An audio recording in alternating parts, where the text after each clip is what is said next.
नमस्कार बच्चों, कैसे हैं आप सब। आशा करती हूँ आप सभी अच्छे होंगे, स्वस्थ होंगे, खुश होंगे और अपनी पढ़ाई भी अच्छे से कर रहे होंगे। जैसा कि आप सभी जानते हैं, मैं हूँ आपकी हिंदी की अध्यापिका और मैं स्वागत करती हूँ आप सभी का आईसीटी वर्चुअल क्लासरूम में। और आज हम यहाँ पर एकत्रित हुए हैं पढ़ने के लिए क्लास 10th की हिंदी। क्लास 10th की हिंदी में हम यहाँ पर पढ़ रहे हैं हमारी क्षितिज पाठ्य पुस्तिका भाग 2 का चैप्टर लखनवी अंदाज, जो लिखा गया है यशपाल जी द्वारा। तो देखिए, चैप्टर को हमने यहाँ पर लास्ट सेशन में एक बार पढ़ लिया था। अभी हम रिवाइज करेंगे और उसके बाद पाठ से जुड़े हुए प्रश्नोत्तर डिस्कस करेंगे। तो जैसे कि हमने इस पाठ में यहाँ पर पढ़ा कि किस तरह से लेखक ने ये यहाँ पर एक तरह से सिद्ध करने की कोशिश की है कि बिना कथ्य के कोई भी कहानी नहीं लिखी जा सकती है। लेकिन जब उन्होंने इस कहानी को लिखा तो फिर उन्होंने ये भी यहाँ पर लास्ट में बताया कि बिना कथ्य की कहानी नहीं लिखी जा सकती, लेकिन उसको एक स्वतंत्र रचना के रूप में हम पढ़ जरूर सकते हैं।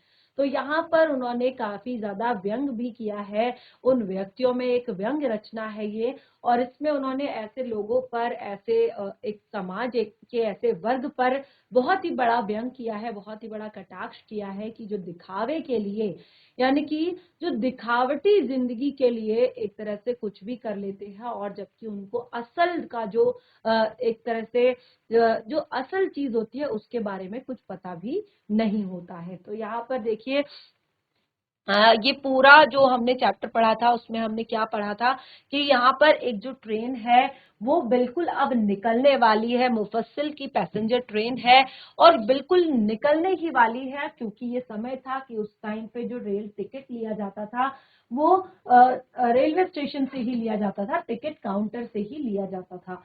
तो लेखक ने यहाँ पर फटाफट टिकट काउंटर से टिकट लिया और उसके बाद, क्योंकि वो एक लेखक है और जो लेखक होता है, कवि होता है, आप देखेंगे कि वो हमेशा हर जगह, आपने अभी तक देखा होगा, क्लास 10th में आ गए हैं आप, कि बहुत सारी कविताएं आपने पढ़ ली अभी तक, बहुत सारे चैप्टर्स आपने पढ़ लिए अभी तक।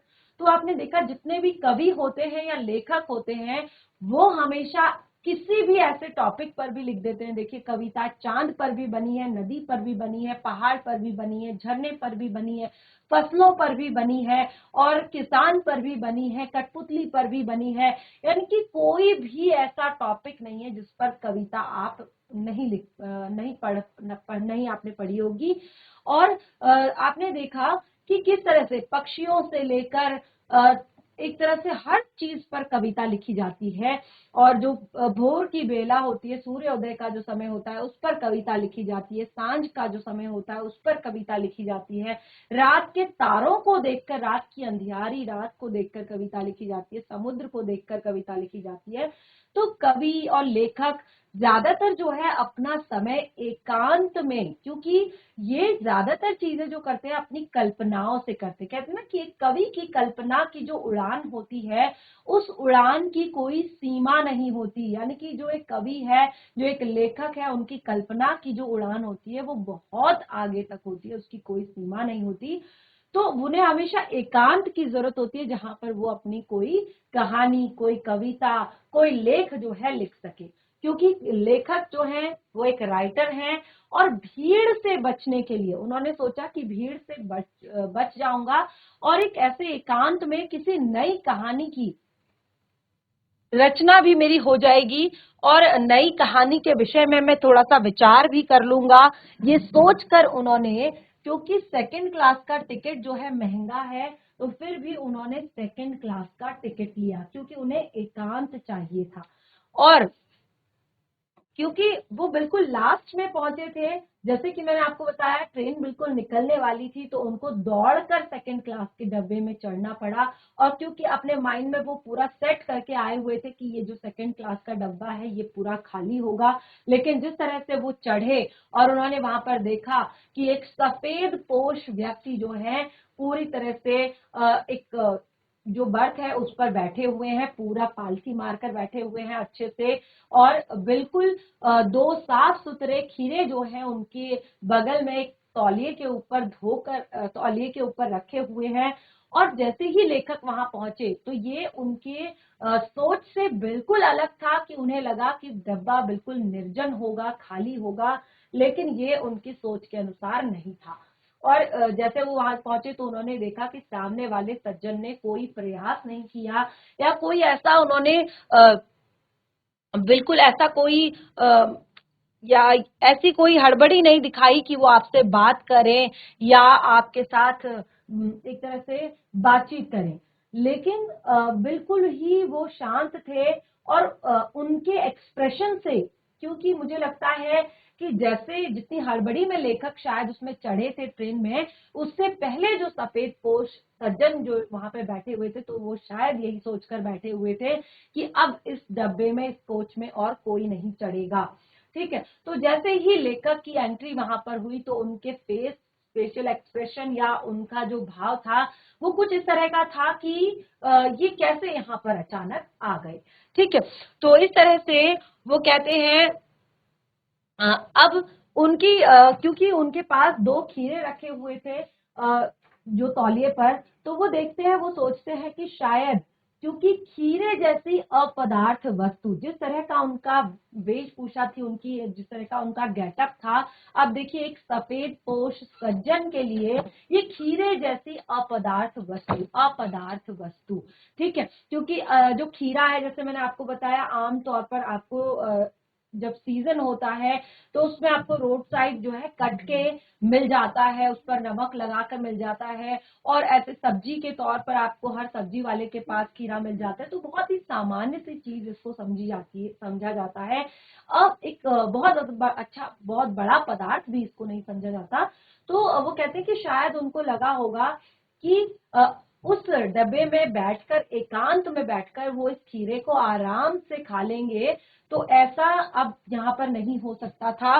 लेकिन इस बीच ही जब लेखक जो है इस तरह की बातें सोच रहे थे, क्योंकि अभी तक नवाब साहब ने कोई भी ऐसा एक्सप्रेशन, कोई भी ऐसा उत्सुकता नहीं दिखाई थी लेखक से बात करने की, तो इसी बीच जो है एकदम से उन्होंने संबोधित उन्हें किया कि आदाब अर्ज है जनाब, खीरे का शौक फरमाएंगे।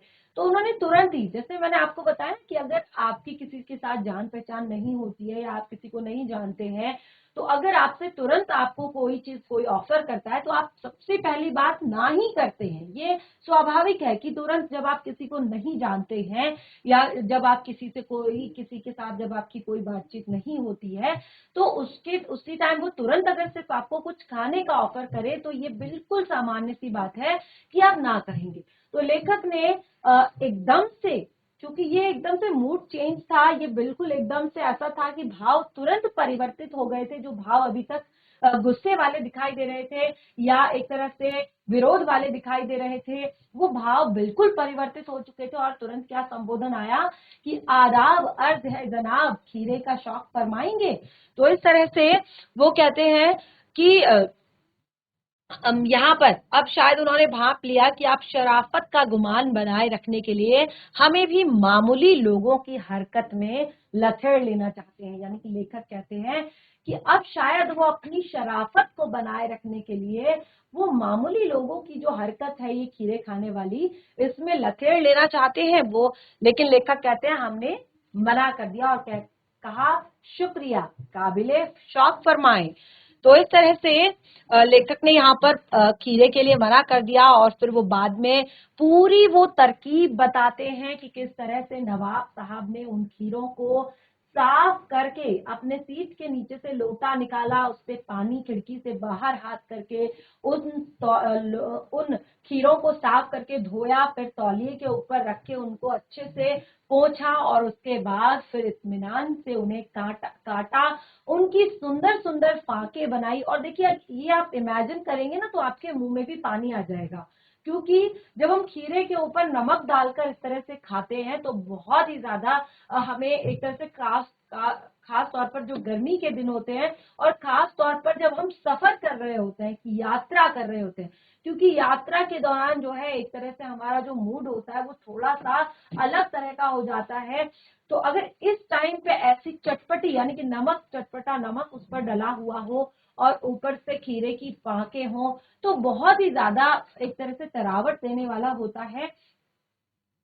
तो अब लेखक ये पूरी प्रक्रिया बताते हैं कि किस तरह से बड़े ही एहतियात के साथ उन्होंने खीरे के छिलके निकाले, छीले, उसके बाद उसको फांकों में काटा और फिर जो खीरा बेचने वाले से जो खीरे का नमक जो है लिया जाता है, जीरा मिला हुआ जो नमक था, और वो भी पिसी हुई लाल मिर्च की पुड़िया भी जो एक तरह से उसमें रहती है। तो उन्होंने बड़े ही करीने से, बड़े ही सलीके से वो जो खीरे की पांकें कटी हुई थी उनके ऊपर वो नमक बुरका, और उसके बाद प्रत्येक भाव भंगिमा और जबड़ों के स्फुटन से स्पष्ट है कि उस प्रक्रिया में उनका मुख खीरे के रसास्वादन की कल्पना से प्लावित हो रहा था।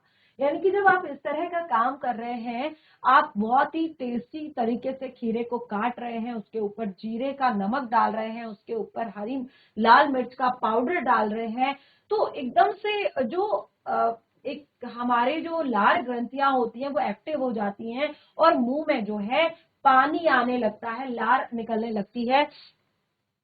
तो वो लेखक कहते हैं कि हम उन्हें कनखियों से देख रहे थे। अब देखिए, क्योंकि सामने से तो मना कर दिया था, अब अगर उन्हें देखा जाए, देखिए अगर आप किसी को खाना खाते वक्त अगर ऐसे देखते हैं तो बिल्कुल भी अच्छा नहीं लगता, ठीक है ना। तो लेखक कहते हैं कि हम उन्हें कनखियों से देख रहे थे। कनखियों यानी मैंने बताया था कि साइड से, इस तरह से साइड से हम उन्हें देख रहे थे और मियाँ रईस बनते थे, लेकिन लोगों की नजरों से बच सकने के ख्याल में अपनी असलियत पे उतर आए थे। यानी कि देखने में तो रईस लग रहे थे, देखने में तो काफी अच्छे घर के लग रहे थे, रईस लग रहे थे, लेकिन लोगों की नजरों से बचने के लिए वो यहाँ पर अपनी असलियत में आ चुके थे।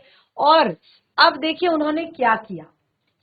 नमक मिर्च छिड़क जाने से ताजे खीरे की पनियाती फांके देखकर मुंह में पानी जरूर आ रहा था। अब लेखक कहते हैं, क्योंकि अगर देखिए आप खीरे के ऊपर नमक डाल देते हैं तो उसमें से भी पानी जो है रिसने लगता है।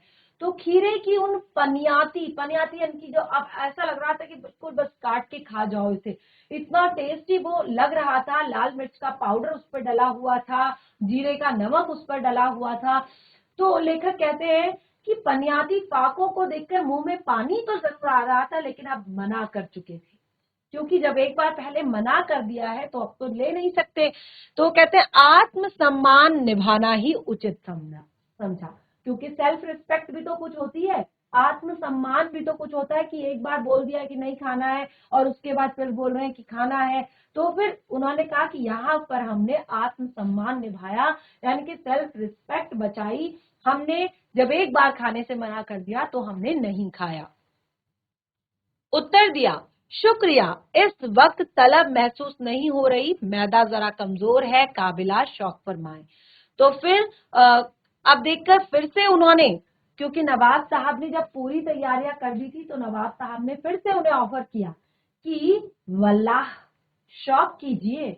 तो फिर क्योंकि उन्होंने कहा कि जब हमने पहले मना कर दिया था तो हम अब नहीं खा सकते थे, तो उन्होंने कहा कि उन्होंने महसूस किया कि तलब तो महसूस हो रही है, मन तो कर रहा है कि अभी इस टाइम पे अगर ये खीरा खाया जाए तो क्या ठंडा ठंडा लगेगा, बहुत अच्छा मूड भी हो जाएगा। लेकिन वो कहते हैं क्योंकि एक बार मना कर चुके थे तो अब नहीं कह सकते थे, तो उन्होंने बहाना बनाया कि अभी तलब महसूस नहीं हो रही है, मैदा भी जरा कमजोर है, काबिला शौक फरमाए, कि अभी थोड़ा सा मन नहीं कर रहा है और दूसरा पेट भी थोड़ा सा ठीक नहीं है, और आप अब प्लीज आप खा लीजिए।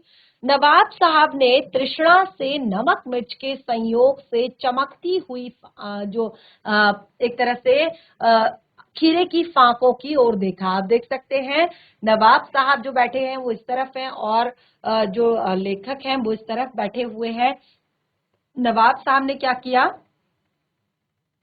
बिल्कुल जो नमक मिर्च लगा हुआ था खीरे की पांकों पर, उनको बिल्कुल हाथ तक उठाया और अपने हाथ के पास वो बिल्कुल लेकर गए, और हाथ के पास लेकर जाते ही उन्होंने क्या किया, उसको बिल्कुल ध्यान से देखा और देखकर क्या किया, उसको फांकों को देखा और तुरंत ही खिड़की के बाहर देखकर एक निश्वास लिया। यानी कि जैसे हाथ में ये खीरे की फांक ली है, उसे ध्यान से देख रहे हैं, बहुत ही ज्यादा ऐसा लग रहा है कि बस आप इसको बिल्कुल खा जाएंगे, लेकिन उन्होंने उसे ध्यान से देखा और फिर खिड़की की तरफ देखते हुए एक बहुत लंबी सांस ली। इस तरह से एक लंबी सांस ली और उसके बाद खीरे की एक फांक को उठाकर होठों तक ले गए, और खीरे की फांक जो है उठाई और उसको होठों तक लेकर गए, बिल्कुल यहां तक लेकर गए, और फिर उस फांक को सूंघा, यानी कि उसको इस तरह से बिल्कुल यहां पर लाकर इस तरह से उसका स्वाद लिया, उसको सूंघा और आनंद में, स्वाद के आनंद में पलकें मूंद ली, यानी कि बिल्कुल इस तरह से देखा और फिर होठों के पास लाए और उसको आंखें बंद करके सूंघा, यानी कि बिल्कुल जैसे स्वाद ले रहे हो उसका, इस तरह से उसको सूंघा और आनंद में उनकी पलकें मुंद गई और मुंह में पानी भर आया। और इतना ज्यादा अच्छी, क्योंकि जीरे की जो खुशबू होती है मिर्च के साथ, वो बहुत ही अच्छी खुशबू वहां पर आ रही थी, तो उन्होंने उसको तुरंत ही बिल्कुल ऐसे मुंह में बहुत सारा पानी आ गया और उन्होंने उसे गले से नीचे गटक लिया, यानी कि उस पानी को गले से नीचे गटक लिया और तुरंत ही उस खीरे को खिड़की से बाहर फेंक दिया। इस तरह से नवाब साहब खीरे की फांकों को नाक के पास ले जाते, रसास्वादन करके उसको खिड़की से बाहर फेंक देते थे। ठीक है, तो यहाँ पर नवाब साहब ने सब फांकों को खिड़की से बाहर फेंककर तौलिए से हाथ पोंछ लिए, और ये था, ऐसे देखा लेखक की तरफ जैसे ये कहा हो, बिल्कुल वासना से कहा हो, वासना से उसका रसा स्वादन करके उसको जैसे बाहर फेंकते गए, और ऐसा लगा कि वो मानो लेखक से कह रहे हो कि देखा, ये है खानदानी रईसों का तरीका। ठीक है, यानी कि केवल दिखावा यहाँ पर है। ठीक है, तो यहाँ पर लेखक कहते हैं, हम गौर कर रहे थे कि खीरा इस्तेमाल करने के तरीके की सुगंध और इसकी कल्पना से संतुष्ट होने का सूक्ष्म और नफीस या एब्स्ट्रैक्ट तरीका जरूर कहा जा सकता है, परंतु क्या इस तरीके से उदर की तृप्ति हो सकती है? यानी कि ये एक एब्स्ट्रैक्ट तरीका हो सकता है। एब्स्ट्रैक्ट मतलब जो जिसमें हमें चीजें दिखाई ना दे, हम बस इमेजिनेशन करके अपना हम ये तृप्ति कर लें, लेकिन ये दिखावा तो हमने कर लिया, क्या इससे उदर की तृप्ति हो सकती है? क्या पेट भर सकता है? पेट तो नहीं भर सकता इससे। ठीक है, तो नवाब साहब की ओर से भेंट भरे पेट के ऊंचे डकार का शब्द सुनाई दिया, और अब लेखक कहते हैं कि तभी उन्हें नवाब साहब की तरफ से, देखिए जब हम खाना खाते हैं तो लास्ट में हमें डकार आती है, ठीक है ना, तो जो डकार आती है तो उसका मतलब होता है कि पेट भर चुका है। ठीक है, तो नवाब साहब की ओर से भी इस तरह की डकार आई जैसे पेट भर चुका है, और वो कहते हैं, उन्होंने हमारी ओर देखकर कह दिया, खीरा लजीज होता है लेकिन होता है शकील, नामुराद मैदे पर बोझ डाल देता है। वो लेखक कहते हैं, ज्ञान चक्षु खुल गए, पहचाना कि ये है नई कहानी के लेखक। तो कहते हैं कि मेरे ये ज्ञान चक्षु जो है खुल गए, और तभी मुझे पता चला कि ये है एक नई कहानी। खीरे की सुगंध और स्वाद की कल्पना से पेट भर जाने पर यदि डकार आ सकती है, तो बिना विचार किए, बिना घटना और बिना पात्रों के लेखक की इच्छा मात्र से कहानी क्यों नहीं बन सकती? यानी कि अगर कोई लेखक कल्पना करे, इच्छा करे कि मैं एक नई कहानी बना लूं, मैं एक नई कहानी लिख डालूं, तो केवल बिना किसी पात्र के, बिना किसी घटना के, बिना किसी एक तरह से विचार के कहानी क्यों नहीं बन सकती? तो इस तरह से लेखक ने यहाँ पर एक सुंदर सी कहानी जो है बना डाली है, और इससे काफी अच्छी सीख भी हमें दी है। तो अब चैप्टर तो हमारा लास्ट सेशन में कंप्लीट हो ही चुका था रीडिंग का, और आज हमने इसे अच्छे से एक्सप्लेन भी कर दिया है, पढ़ भी लिया है। तो अब यहाँ पर इसके पार्ट से जुड़े हुए प्रश्न उत्तर हैं जिन्हें हम डिस्कस करेंगे। तो यहाँ पर हमारे पाठ से जुड़े हुए प्रश्न उत्तर हैं जो कि हमने यहाँ पर डिस्कस करने हैं। अब देखिए, चैप्टर हमने लास्ट 2 सेशन से, पिछले सेशन में भी हमने चैप्टर को रीड किया था, और इस सेशन में उसका अच्छे से एक्सप्लेनेशन यहाँ पर हमने दे दिया है, बहुत अच्छे से हमने उसको समझा। अब देखिए क्या क्या प्रश्न उत्तर है इस पाठ से, और जैसे मैंने आपको बताया कि चैप्टर परीक्षाओं की दृष्टि से महत्वपूर्ण है और काफी ज्यादा इंटरेस्टिंग भी है चैप्टर, तो इसको एक बार आप अच्छे से सुन लीजिए प्रश्न उत्तर।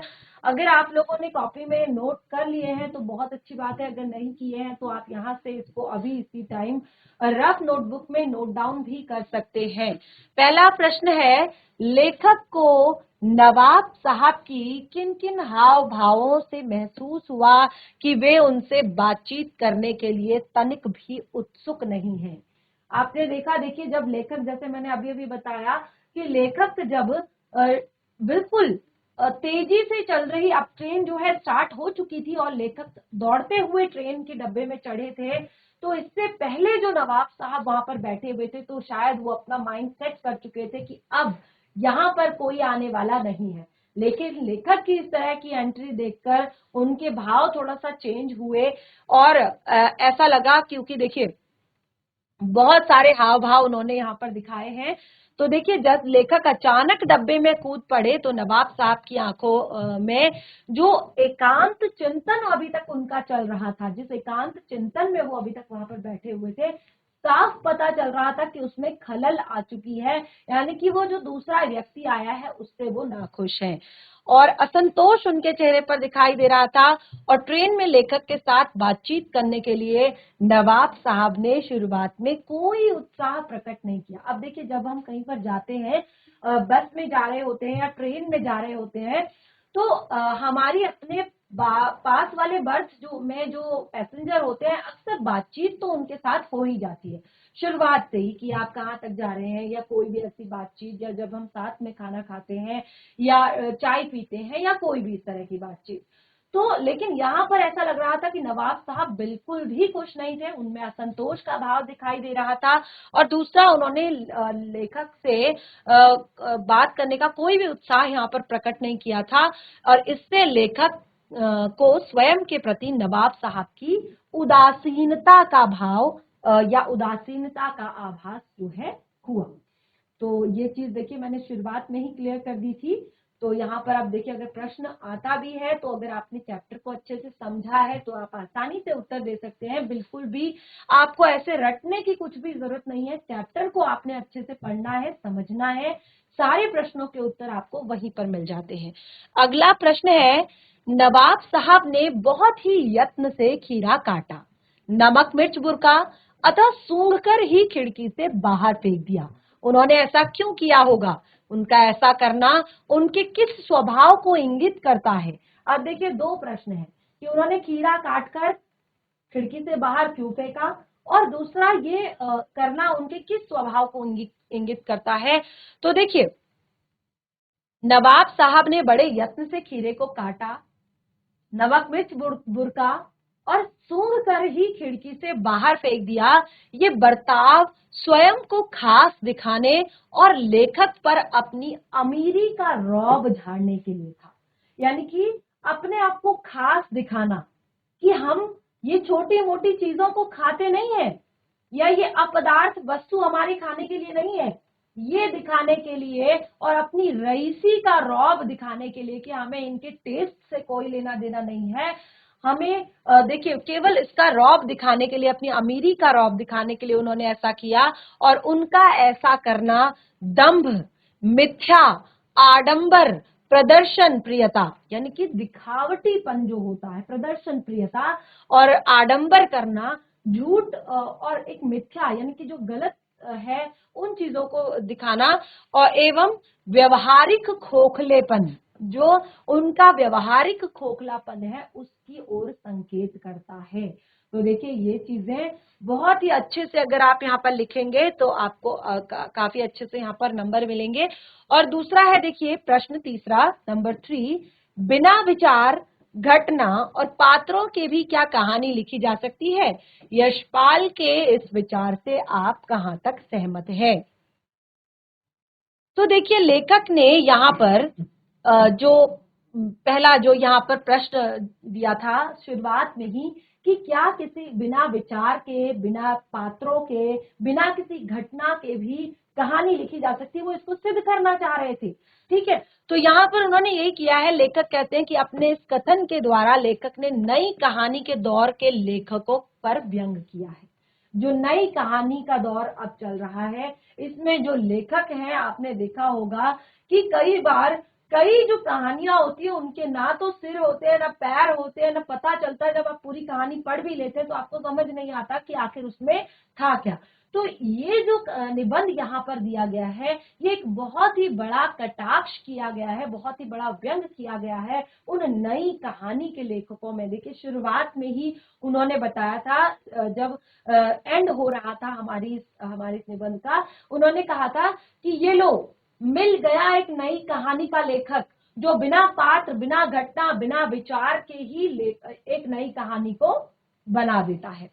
तो उन्होंने कहा किसी भी कहानी की रचना जो है उसके आवश्यक तत्व होते हैं, एक कथा वस्तु होती है, एक घटना होती है, पात्र होते हैं और कुछ विचार होते हैं, ठीक है। और इन सभी के बिना एक कहानी लिखना असंभव होती है।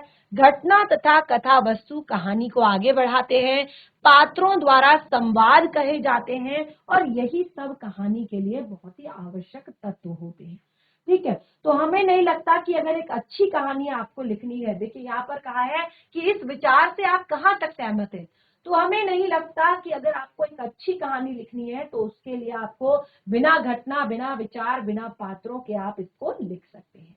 तो आप इस पर अपने विचार लिख सकते हैं। वैसे तो आंसर यहाँ पर मैंने आपको क्लियर कर दिया है।